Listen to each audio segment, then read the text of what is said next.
romper el suelo en barbecho.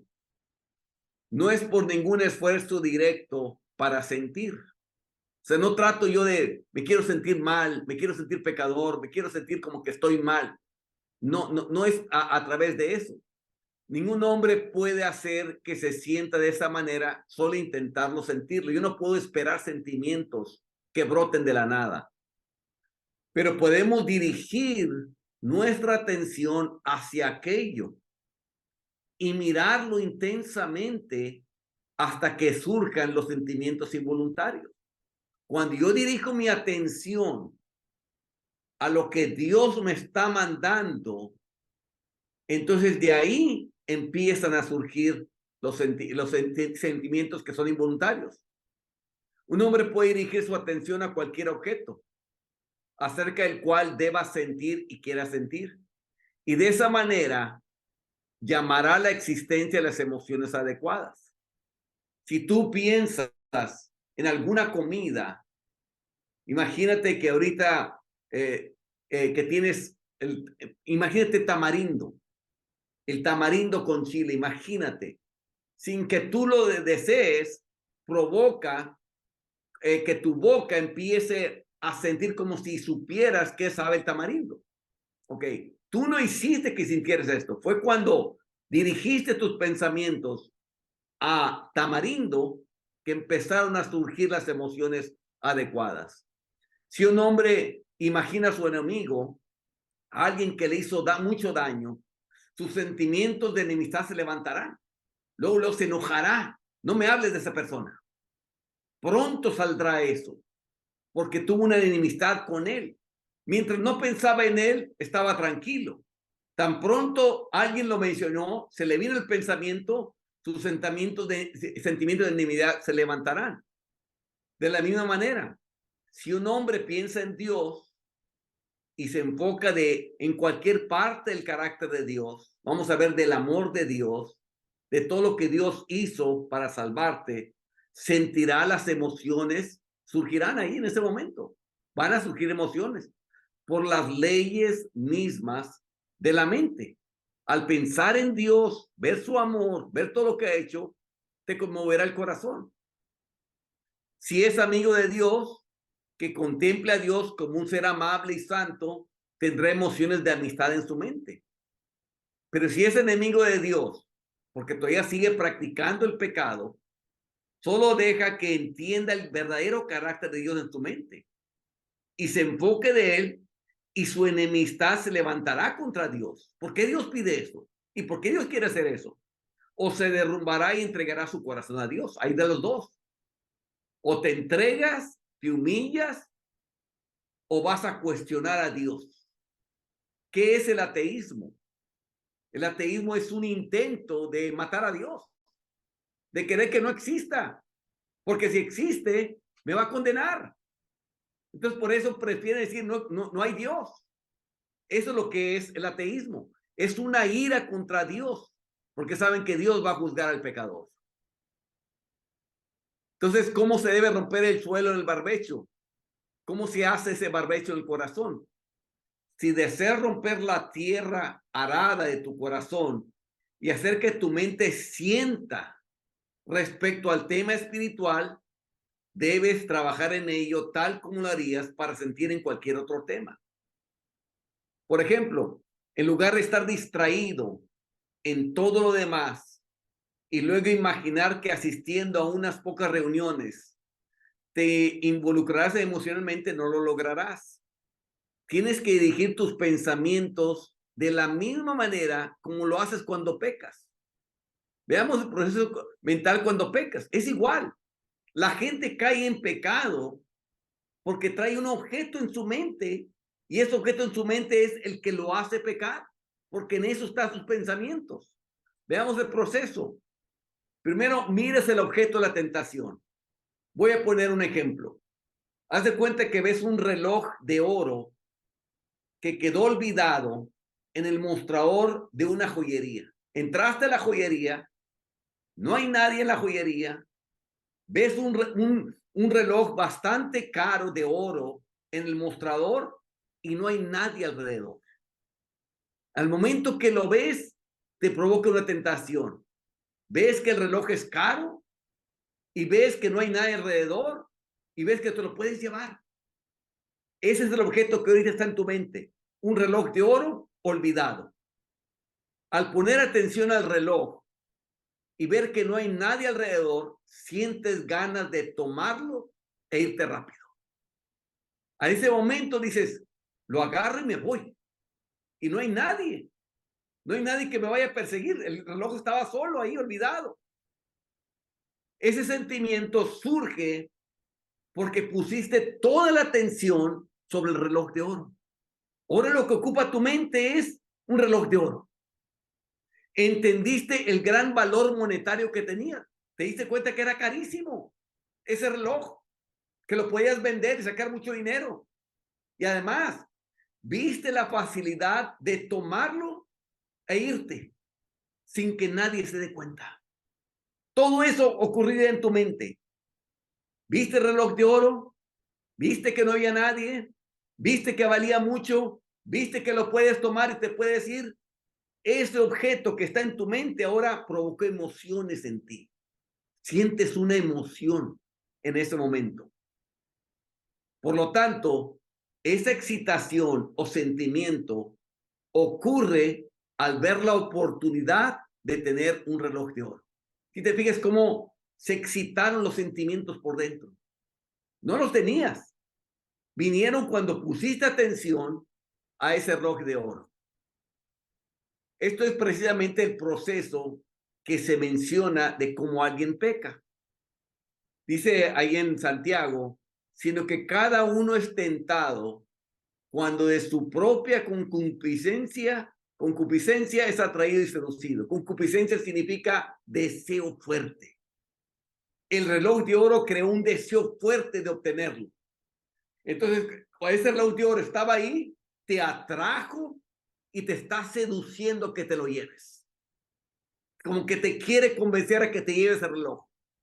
El ejemplo que puse es ver el reloj olvidado en el mostrador. Está en el mostrador. Está olvidado. No hay personas alrededor. No hay nadie. Entonces, dice el texto, sigue diciendo, la concupiscencia, ese deseo fuerte, después que ha concebido, esto es, está usando la palabra como cuando una mujer concibe un bebé. Cuando empiezas a mirar alrededor para verificar que nadie te puede ver para que te lo lleves, es cuando la concupiscencia, ese deseo fuerte, ese sentimiento excitado es concebido. O sea, cuando tú viste el reloj, te atrajo y te seduce que te lo lleves, pero todavía no lo haces. Todavía no estás seguro de llevártelo. Pero luego cuando empiezas a voltear alrededor a ver si no hay nadie que te está viendo, entonces ya concibió en ti. Entonces, en otras palabras, ya estás resuelto a llevártelo.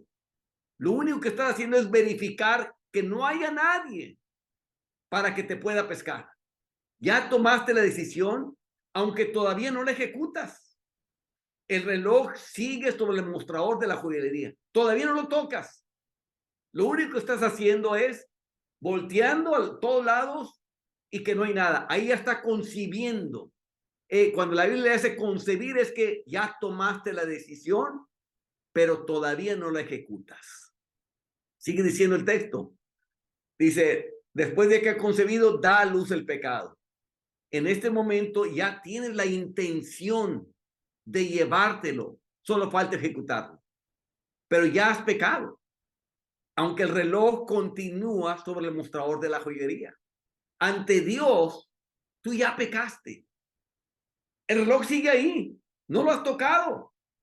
Pero tú ya tienes la intención de llevártelo. Por eso te aseguraste que no te viera nadie. Por eso estás mirando que no hay nadie. Y todo eso surgió, ¿por qué? Porque viste un reloj olvidado. Ve todo lo que produce. Cuando tú pones atención sobre eso, empieza a producir sentimientos dentro de ti, que ahora esos sentimientos te están arrastrando a que te lleves, te robes ese reloj. Y ya tienes la intención de llevártelo. Pero el reloj todavía está en el mostrador de la joyería. Todavía no sale, todavía no lo tocas. y el pecado, siendo consumado, da a luz la muerte. Aquí es el momento en que ya ejecutaste la acción. Aquí tomas el reloj y te sales de la joyería como cohete. Rápido. Ya lo tomaste ahora sí. Lo metiste en tu bolsa y saliste corriendo a la joyería pensando, nadie te vio porque no había nadie que te pudiera ver. Ahora, ¿cómo surgió ese deseo fuerte que la Biblia le llama concupiscencia? ¿Cómo surgió? Cuando pusiste atención mentalmente sobre el reloj de oro. Cuando tus ojos vieron ese reloj de oro solo en el mostrador, ese era el objeto que estaba en tu mente ahora, ahí fue donde surgieron los sentimientos. De ahí surge el deseo fuerte. De ahí sube la seducción, el momento que lo pusiste. Y en ese momento empezó a crear sentimientos en ti. Ahora, ¿cómo logramos que se sienta culpable y temeroso del castigo este ladrón? Eso es lo que uno busca con el evangelio. El evangelio, queremos que la persona sea convencido de pecado, de justicia y de juicio para que se salve. ¿Cómo lograr que ese ladrón, imagínate, ese ladrón, ahora cómo convencerlo de pecado, de justicia y de juicio? ¿Cómo romper ese corazón que está duro? Él va a negar que lo ha hecho. ¿Cómo romper ese corazón? No lo lograremos dirigiendo a que sienta que es un vil pecador. No le vamos a decir, siéntete como un vil pecador. Sacará excusa tras excusas que no le hace mal a nadie. ¿Cómo que no le hago mal a nadie? En su mente él cree que nadie lo vio. Entonces cuando tú le dices, es que tú eres un vil pecador, debes sentirte como un vil pecador, pero ¿por qué? No le hago mal a nadie. En su mente cree que nadie sabe lo que ha hecho. Entonces por eso es que él no se siente culpable, no se siente que le ha hecho, que ha dañado a su prójimo y no siente que merezca un castigo. Solo lo lograremos cuando dirigimos su mente a su pecado. ¿Quieres que el pecador entre en convicción? ¿Quieres que se sienta culpable? ¿Quieres que se sienta que sepa que dañó a alguien y que hay que hacerle justicia a una víctima a la cual él robó? ¿Quieres que se sienta de que merece un castigo? Solamente hay que confrontarlo con el pecado. Es la única manera. Así pues, cuando lo estamos confrontando y él está negando sus pecados, le decimos, quiero que veas el siguiente video de una joyería en la que tú fuiste. El simple hecho de haber mencionado la joyería ya lo puso nervioso y temeroso. Él pensó que nadie lo vio, nadie lo vio. Ella aseguró que no había nadie, pero no sabía que había cámaras de video en esa joyería. Entonces, cuando tú le mencionaste, quiero que veas un video de una joyería, cuando tú dices esas dos cosas, ella está nervioso. Ya empieza a ver el temor dentro de él, que es lo que empieza a causar la convicción de pecado, de justicia y de juicio. Inmediatamente ya entró a lo que debe ser una convicción de pecado, pero está temeroso, pero todavía quiere saber qué es lo que tiene. Al ver el video donde muestra claramente lo que hizo, ya se siente culpable. Ya se está viendo él en el video, donde él está volteando, donde primero llega a la joyería, ve el reloj, voltea a todos lados, asegurarse que no haya nadie. Después toma el reloj y se sale a correr. Ya se vio, ya sabe que es culpable, ya no lo puede negar. Ahí es completamente culpable. Pero al decirle, afuera está la policía y viene a arrestarte, ya está blanco de miedo. Y muy temeroso, se rompió ese corazón duro que negaba su pecado. Y ahora sí, perdónenme, perdónenme. Empieza él a buscar misericordia, empieza a quebrantarse el corazón. No estaba quebrantado, estaba bien soberbio. Yo no le hago mal a nadie. Si se fijas, antes de un corazón duro, ahora ya está rogando porque lo perdonen, porque no lo arresten. ¿Por qué? Fue convencido de pecado, fue convencido de justicia. La justicia es para la víctima. Se le hace justicia a los de la joyería. A ellos fue los que lastimó. Y de juicio es la sentencia, el castigo, el ser arrestado e ir ante la autoridad y estar en la cárcel. Ese es el juicio. Entonces se convence de pecado, de justicia y de juicio. Eso es lo mismo que hacemos, que se hace con el pecador. ¿Cuándo sucede? Cuando ponemos en su atención lo que él ha hecho. Y una vez que ponemos en su mente lo que él ha hecho y se le muestra de tal manera que sepa que es culpable, y luego el juicio que vendrá entrará en convicción de pecado, y ahí tomar una decisión: o se arrepiente o va a vivir todo el tiempo en temor y en expectación de un juicio y ardor de fuego que ha de devorar a los adversarios. Si quieres romper el terreno sin labrar de tu corazón, debes comenzar por mirar hacia ellos. ¿Hacia qué? Hacia el pecado. Examinar y observar el estado de tu mente y ver en qué punto se encuentra. ¿En qué punto está tu vida? Examina minuciosamente el estado de tu corazón y ve en qué punto se encuentra. Si estás caminando con Dios todos los días o con el diablo. La Biblia dice: el que practica el pecado es del diablo. Entonces es muy fácil ver. Si tú estás practicando el pecado, tú estás caminando con el diablo. Si tú estás haciendo lo que a Dios le agrada, tú estás caminando con Dios todos los días. Si sirves a Dios o al diablo principalmente. Si estás bajo el dominio del príncipe de las tinieblas o del Señor Jesucristo. O sea, ¿qué es lo que domina tu vida? ¿Qué es lo que más mueve tu vida? ¿Las cosas malas o las cosas buenas de Dios? Solamente tienes que ver cómo ha sido tu andar delante de Dios. Como si hicieras la biografía de tu vida. Pero en la mayoría de las biografías, nomás escogen las cosas buenas que hizo la persona. Y de las malas, no las ponen. En esto, tú tienes que escoger todo lo que hay en tu vida. Porque ante Dios es todo lo que hemos hecho. Para hacer todo esto, debes ponerte a trabajar en considerar tus pecados. Debes examinarte a ti mismo. Y con esto no quiero decir que te detengas y mires directamente en tu interior para ver cuál es el estado actual de tus sentimientos. No tienes que mirarte hacia ti mismo, tu retrospección, a ver cómo me siento, si me siento bien, si me siento mal, nada de eso.